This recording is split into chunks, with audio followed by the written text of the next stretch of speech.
sepakat Kurawa kaya ratu Sarwati. Ayo ayo ayo. Ayo hidup buruh, hidup buruh.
Kurawa 100 bareng ambrus ora ana kang absen bapa siji. Sedaya saya ngroyok nata ing Ndarawati nata ing Dwaraka Prabu Sirbarasena. Kaya semono krida nata ing Dwaraka Prabu Sri Badarasena.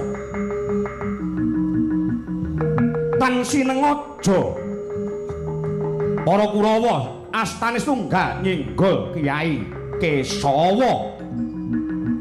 Sak pandurat sak kedheping netra Ndarawati mledhos dadi buta pitung gunung gedene. Bobote ora karo-karuan. Lomba kaya Lakabra, kemprang kaya Kidan. Triwikrana nata ing Ndarata Prabu Kresna. Krida dan kirikaken Kurawa samya hamblesak kaya babatan pacing.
kena digawe becik bangsat.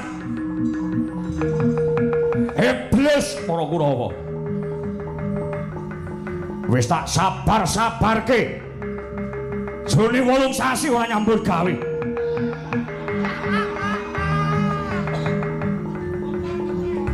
Ana kono rek urung entuk nyambut gawe. Iblis lanang kadung Kresna mbledhos mriki. Sapa sing arep wani? Sawangen. Jagat iki gak gulung. Ben mutiar kabeh sisan, kasida pilkada. Ayo, nek kabeh penggede negara Ngastina ora gatekke Ratu Indrawati. Titenono. Jagat iki bakal tak jur-jur bajingan asu.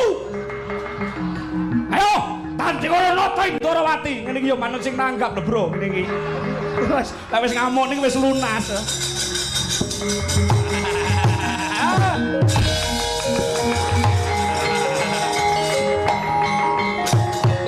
Isih siji penjalukane sing nanggap kudu dikoprolne iki.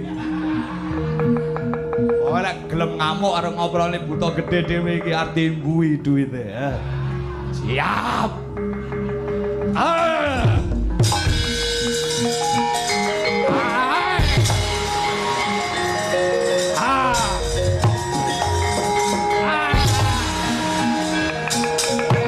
Abot tenan iki 7 kilo bobote. Ayo. Iki sing gegerne dunia pewayangan. Buta termahal Prada Mas entek pirang-pirang puluh yuta. Nek pae kok mugi ana ngresake 50 tak culke. Butuh nggih ngangsur mobil.